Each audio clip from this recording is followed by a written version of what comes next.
Aujourd'hui, personne n'ose tirer la sonnette d'alarme. Nos politiques proposent des mesurettes, le statut, l'utilisation de la langue créole, etc. Or, l'essentiel, c'est le développement économique par de vrais projets. L'attractivité touristique, créer des emplois et rendre moins chère la vie. Vous en pensez quoi? Alors, un politique, ça définit un programme avant d'aller aux élections pour gagner les élections. Et bien évidemment, dans la plupart des cas, ça n'applique pas le programme des élections, tout simplement parce que le programme des élections, c'est pas fait pour être appliqué après une élection. Donc, après une élection, on fait autre chose. Je pense que les politiques, quand ils arrivent au pouvoir, en particulier à la CTM, ils découvrent qu'ils ne pourront pas réaliser dans le temps qu'il leur est donné le programme qu'ils imaginaient. Donc, ils trouvent, on va dire, des artifices pour faire en sorte que le temps passe sans toucher aux vraies réalités, parce qu'ils ont deux problématiques. Ils ont d'abord une problématique de temps. Ils ont des projets souvent pharaoniques et le temps va leur manquer pour aller au bout. Donc, ils laissent tomber. Et puis, ils ont un deuxième problème, c'est qu'ils se trouvent face le plus souvent à une administration, quand ils gagnent le pouvoir, une administration qui est souvent hostile aux nouveaux qui arrivent. Donc, cette administration ne va pas faire grand-chose pour leur faciliter la tâche. Surtout quand le politique qui arrive dit, de toute façon, moi pas là pour longtemps. Alors là, c'est la dernière erreur à faire. Quand vous dites à une administration, moi pas là pour longtemps, eh bien, cette administration va attendre gentiment que le temps passe et que vous ne soyez plus là. Voilà. Alors, il y a beaucoup de possibilités et de solutions pour développer une petite île. On n'est pas le seul dans le monde à être aussi petit, à avoir entre 380 et 400 000 habitants. Il y a beaucoup de territoires qui nous ressemblent. Et il y a un certain nombre de ces territoires qui développent leur économie sans pour autant avoir un statut d'autonomie, sans pour avoir une indépendance, et en profitant de manière extrêmement pragmatique de toutes les opportunités qui leur seront offertes. Et donc ça, ce discours-là, on essaie de le diffuser auprès des politiques, mais comme je vous ai dit, ils ne nous écoutent pas parce qu'ils considèrent que leur projet, c'est d'abord de rentrer dans l'histoire. C'est pas de faire des trottoirs ou de faire en sorte que l'eau coule dans les tuyaux. Ça devrait être des projets des administratifs et des entreprises privées. Les politiques, eux, ils veulent rester dans l'histoire. Et malheureusement, on ne reste pas dans l'histoire en faisant des trottoirs et en faisant que l'eau coule au robinet des gens et en leur donnant de l'emploi. Parce que les gens, ils vous oublient très vite. Ils oublient que c'est vous qui avez mis les tuyaux, que c'est vous qui avez créé les trottoirs, que c'est vous qui avez créé le TCSP. Ils ne savent même pas que vous avez créé le TCSP. Voilà. Donc ça, c'est une donnée de base et il faut partir de là pour réfléchir à autre chose.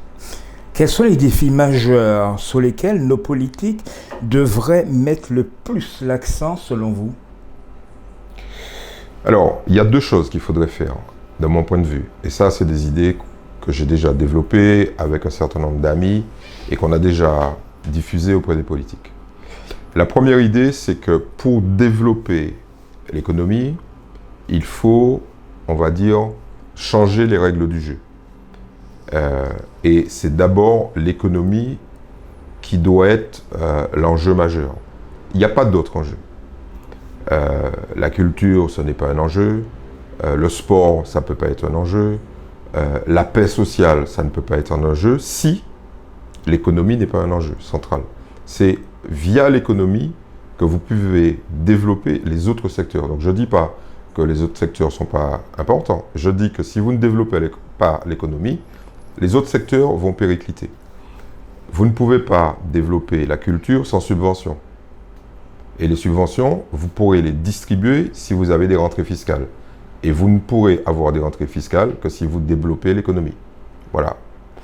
Donc, changer les règles du jeu, ça veut dire quoi? Ça veut dire qu'il faut tout faire pour que l'attractivité du territoire soit importante, pour qu'il y ait un certain nombre d'investisseurs qui viennent investir en Martinique. Changer les règles du jeu, c'est changer les règles du jeu fiscales, changer les règles du jeu social, de manière à ce que ça nous permette, en Martinique, d'avoir un certain nombre d'opportunités, de profiter de ces opportunités pour développer des activités. Prenons un exemple. C'est quoi changer la règle du jeu en matière fiscale? Aujourd'hui, la Martinique n'est pas on va dire, une terre agréable pour les investisseurs étrangers en matière fiscale. On a les mêmes niveaux de fiscalité qu'ailleurs, au niveau du territoire national. Ce qu'il faudrait, c'est faire en sorte que notre territoire soit un territoire d'accueil fiscal, en particulier à travers une franchise fiscale, mais aussi une franchise sociale. Alors, il y a un certain nombre de gens qui réfléchissent sur le fait d'être une zone franche globale, une zone franche portuaire, etc. Bon, l'idée, c'est qu'il faut avoir une vraie différence pour attirer des gens. Donc ça, c'est un premier point. Un deuxième point, c'est travailler sur toujours l'attractivité du territoire. Une des idées qui est la plus développée, c'est de créer ce qu'on appelle une citoyenneté économique pour les investisseurs étrangers. Alors, l'idée, c'est quoi? C'est qu'autour de nous, il y a des millions de ressortissants étrangers, au total entre 3 et 4 millions dans la Caraïbe, qui ont des niveaux de vie largement supérieurs à la moyenne des niveaux de revenus des Martiniquais. Ces gens-là, aujourd'hui, ils ont une problématique majeure, ils ont de l'argent, mais dans leur pays, ils n'ont pas de structure hospitalière fiable. Donc, ils sont obligés, quand ils ont des problèmes de santé, de partir. Et ils partent où? Ils partent aux États-Unis, essentiellement. Et aux États-Unis, comme vous le savez, la santé, c'est un business. Une appendicite à Miami, c'est 75 000 $. Alors que s'ils venaient se faire opérer en Martinique, ça leur coûterait environ 2 000 €. Donc, l'idée, c'est quoi? C'est de dire, venez investir, je schématise, c'est venez investir en Martinique, et en échange de votre investissement, soit dans une entreprise, soit dans un fonds d'investissement, on vous donne des éléments de résidence, une carte de résident avec tous les droits qui vont avec, en particulier le droit à l'accès au système de santé. Alors ça se fait en France, c'est pas une lubie, hein, c'est des trucs qui existent à travers des accords avec un certain nombre de pays, et la France s'est spécialisée dans ce type d'accord, argent contre citoyenneté, avec les pays du Golfe. Donc le Qatar, les Émirats Arabes Unis, l'Arabie Saoudite, le Bahreïn, etc. Et donc ça existe, il y a un certain nombre de conventions qui existent, c'est même rentré dans la loi, et nous pourrions bénéficier de la même chose, mais sur les citoyens de la Caraïbe. Ce qui permettrait, entre autres, à l'hôpital de la Ménard, d'être un lieu d'attractivité fort pour la clientèle extérieure, avec des ressources. Donc, c'est ça, changer la règle du jeu. Donc, je donne cet exemple-là, mais il y en a bien d'autres. Qu'avez-vous à dire à nos politiques, mais que vous ne pouvez pas poser comme question lors de vos interviews? Je n'ai aucun tabou. Donc, je pose toutes les questions. Ils se débrouillent pour trouver des réponses, mais je n'ai aucun tabou. Je ne touche pas, par contre, à leur vie privée. Aujourd'hui, le fossé s'est élargi entre les jeunes et les parents. Quel est votre regard de cette société? Bon, on fait un focus sur la société martiniquaise comme étant une société qui part à la dérive, etc. Bon, il n'y a pas une seule société de le monde qui ne part pas à la dérive, sauf si elle est confinée au milieu de nulle part. Donc ça n'existe pas. Cette espèce de sensation d'une société qui se déchire, où la violence monte, etc. Tout ça, c'est pas très compliqué. Nous avons voulu, nous voulons toujours, et nous voudrons encore plus dans les années qui viennent, participer à l'aventure mondiale. Okay? La Martinique, dans les années 30, ne souhaitait pas beaucoup participer à l'aventure mondiale. Au contraire, nous voulions un peu rester entre nous. Nous avions peur de l'ouverture au monde. Bon, la Première Guerre mondiale nous avait ouvert au monde, on va dire ça comme ça, obligatoirement, parce qu'il y a des milliers de Martiniquais qui ont été faire la guerre pour la France, qui sont morts d'ailleurs pour la France, et ils ont vu le monde. 39-45, pareil. Après, ça a été notre volonté de participer à l'aventure mondiale, donc à la mondialisation. Ben, les effets délétères de la mondialisation, ils existent. Il y a un autre élément qui, à mon avis, n'est pas très explicite, mais sur lequel il faudrait travailler, c'est, alors vous allez trouver ça peut-être un peu surprenant, mais nous on fait des études sur ça, sur l'allongement de la durée de la vie. Un foyer martiniquais, c'était 3 générations à l'époque. Les enfants, les parents et les grands-parents. Parce que l'espérance de vie, dans les années 60, jusque dans les années 60, ça ne dépassait pas 60 ans. Aujourd'hui, on monte vers 80 ans et plus, et bientôt vers 90 ans d'espérance de vie. Ça veut dire que dans un foyer ou dans une famille, il y a 5 générations qui cohabitent. L'enfant a 5 ans, sa mère a 25 ans, sa grand-mère a 45 ans, son aïeul a 65 ans, et bien évidemment, il y a la grand-mère des grands-mères qui a 85 ans. Et vous imaginez bien que le contact se fait non plus entre le gosse de 5 ans et sa grand-mère, parce que sa grand-mère a 45 ans, donc elle travaille. Et son arrière-grand-mère a 65 ans, elle part, elle va à la piscine, elle va en croisière, elle n'a pas le temps de s'occuper. Donc c'est la maman, l'arrière-arrière-grand-mère de 85 ans, qui s'occupe du gosse de 5 ans. Et vous imaginez bien que ce qu'elle transmet comme culture a aussi 85 ans, sinon plus. Voilà. Et ça, à mon avis, c'est un facteur culturel extrêmement impactant sur ces générations-là. Dans votre carrière, qu'est-ce qui vous a le plus marqué ? Je pense que ce sont les débuts. Les débuts, c'est... j'ai commencé dans une Martinique qui ne croyait pas du tout à l'entreprise. J'ai commencé dans les années 80, donc créer une entreprise dans les années 80, c'était une aberration. Je vais vous donner un chiffre. Je voulais faire des études de commerce, et pour faire des études de commerce, il fallait faire une grande école de commerce, et pour faire une grande école, il fallait faire une prépa, une école préparatoire. Et il y avait une école préparatoire pour l'ensemble des Antilles-Guyane dans laquelle il y avait 20 places. Et les niveaux d'entrée dans les écoles supérieures de commerce de l'époque étaient extrêmement élevés. Il y avait 100 places par promo pour 9000 candidats. Donc vous imaginez que nous, là, à 9000 km, il a fallu se battre.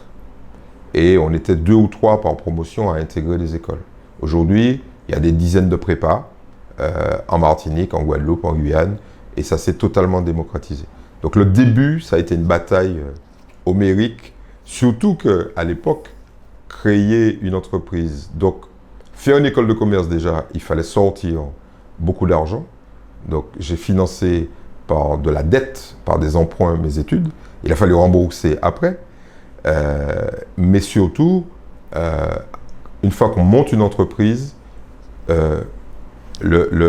l'environnement était un environnement extrêmement hostile. Et il y a beaucoup de mes compatriotes qui ont monté des entreprises qui n'ont pas été jusqu'au bout. Bon, nous, on a tenu et ça fait maintenant plus de 30 ans. Et quel a été le déclic pour devenir journaliste ? Alors, je voulais être journaliste au départ. Et mon père m'a dit, Thibault l'homme, saouler manger et puis être journaliste, faire l'autre travail que journaliste. Comme ça, travail qui permet tout faire journaliste. Voilà. Donc en fait, j'ai créé une entreprise qui touche à l'information, parce que tout notre boulot tourne autour de ce concept de l'information. Et à côté, j'ai bien évidemment réalisé mon rêve de faire un travail journalistique. Quelle est l'interview qui vous a le plus marqué? Alors, il y en a deux. Il y en a une avec Charles Pasqua, extraordinaire. Pasqua ne regrettant rien, étant parfaitement à l'aise sur des sujets extrêmement graves, en particulier les tueries du service d'action civique, le SAC, où c'était une espèce de gang au service de l'État français qui tuait des gens. Et Pasqua était à la manœuvre. Donc, comme je l'avais sur la main, je lui ai posé la question et je lui ai dit, Monsieur Pasqua, sincèrement, est-ce que vous ne regrettez rien? Et il a répondu en chantant une petite chanson que vous connaissez, non, non, je ne regrette rien. Ça, c'était celle-là. Et puis celle de Michel Renard. Et Michel Renard qui me dit, moi, monsieur, j'ai souffert. Alors, je lui demande de quoi il a souffert. Il me dit, j'ai reçu 17 coups de rasoir. Et effectivement, j'ai vérifié, il a reçu 17 coups de rasoir d'un de ses hommes de main. Et pour se protéger, Jacques Chirac lui a offert un Magnum 357. Et dans l'interview, il sort le Magnum 357. Et il dit, vous voyez ça, c'est Jacques Chirac qui me l'a offert. C'était pas mal. Dans le monde, qui aimeriez-vous interviewer? Il y a des gens qui sont passionnants. Et il y a des gens qui le sont beaucoup moins, mais j'ai du mal à faire la différence parce que les gens passionnants en interview sont parfois très décevants. Moi, je pense qu'il y a des personnalités que j'aurais aimé interviewer, mais pour la plupart, elles sont décédées. Donc, les petits nouveaux là, il y a peu de gens qui sont vraiment enthousiasmants. Pourriez-vous en citer 2, 3 n'étant plus de ce monde? Ah oui, il y a des gens qui sont fantastiques. Moi, j'aurais bien aimé interviewer François Mitterrand.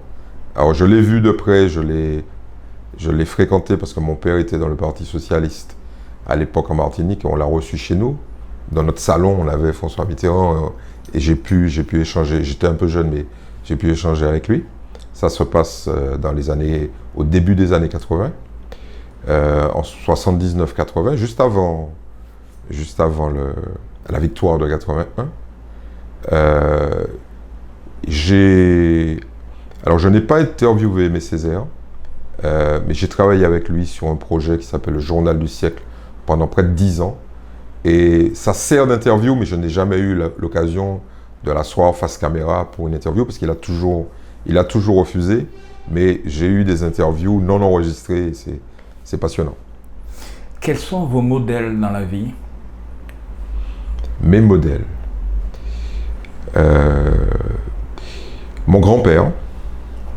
Mon grand-père parce que c'était quelqu'un qui était extrêmement modeste et qui avait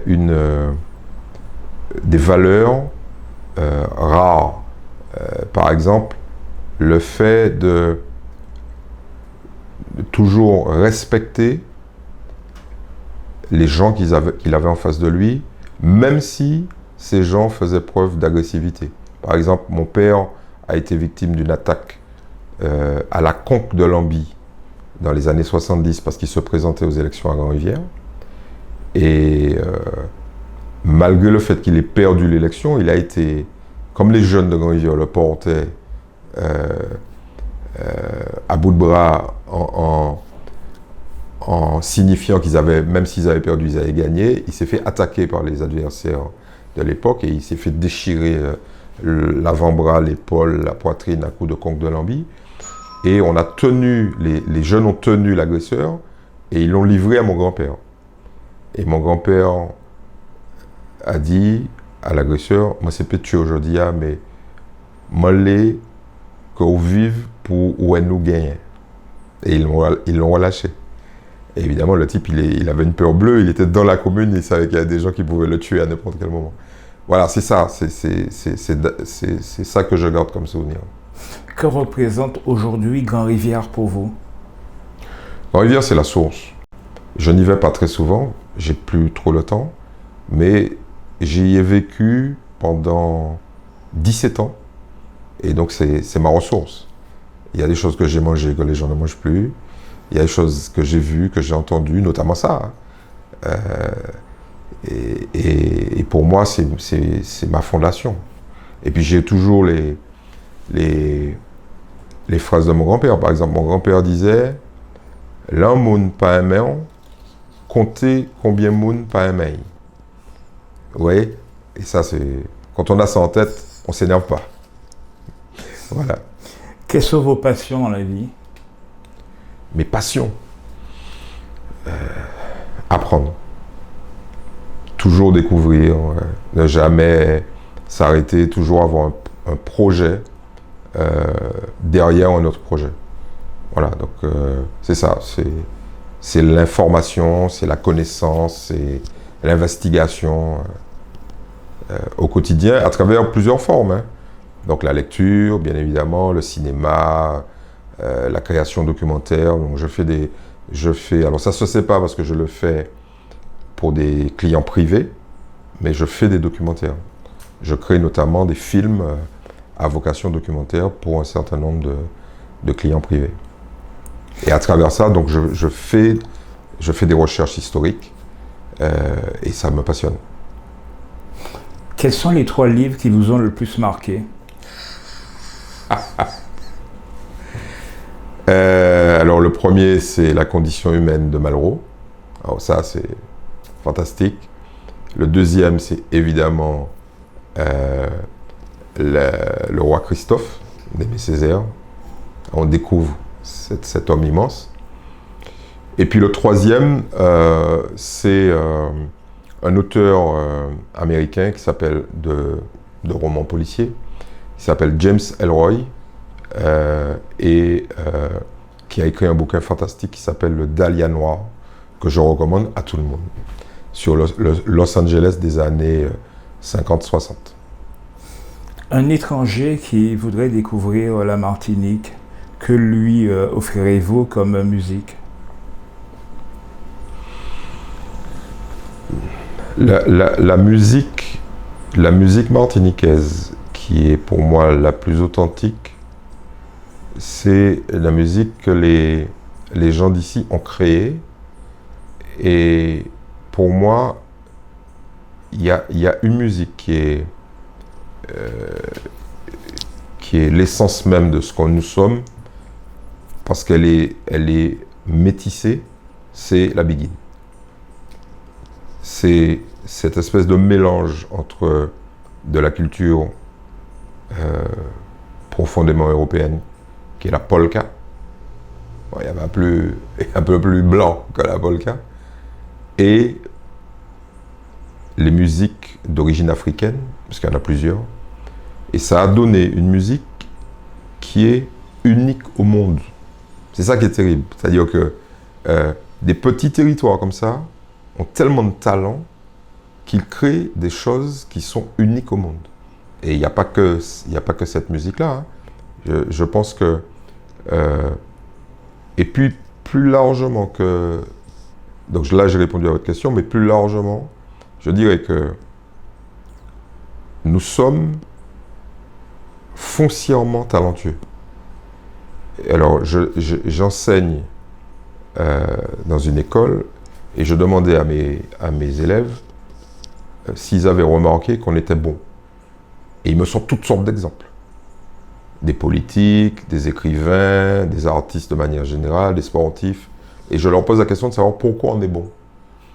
Et tout le monde réfléchit, me donne des réponses multiples et diverses. Il y en a un qui répond de manière incisive. Il dit « On est bon parce qu'on a été sélectionné ». Alors je lui demande « Ça veut dire quoi ?» Et il dit « Les Noirs qui sont arrivés ici, s'ils sont arrivés ici, c'est qu'ils étaient les meilleurs, compte tenu de ce qu'on leur a réservé comme sort entre l'Afrique et la Martinique. Les Blancs qui sont arrivés ici, c'était les meilleurs.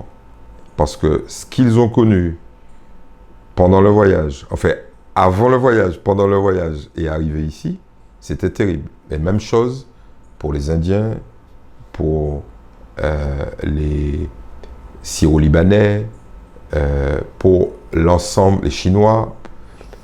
Et je lui dis alors, et il dit, quand vous mélangez les meilleurs des meilleurs, ça fait des gens encore plus meilleurs. Voilà. Et à la fin, je lui dis, mais ton père fait quoi? Il me regarde, il sourit, il me dit, mon père est pépiniériste. Voilà. C'est ça, c'est-à-dire que nous, en fait, cette espèce de mélange culturel et de mélange ethnique a créé des gens qui sont, de mon point de vue, de niveau largement supérieur à la moyenne mondiale. Et ça, il faut qu'on en soit fier. Et tout l'indique. Quand on regarde les résultats en prépa, quand on regarde les résultats des chercheurs, quand on sait qu'il y a 40 000 Martiniquais dans 160 pays dans le monde, et que c'est souvent des gens de très très haut niveau, c'est qu'on est bon. Qu'aimeriez-vous rajouter pour conclure cette interview? J'aimerais rajouter que j'aimerais que beaucoup plus de gens vous fassent vous confiance et vous confient davantage de boulot de manière à ce que votre entreprise prospère. Voilà. Je vous remercie grandement et je vous dis à bientôt. À très bientôt.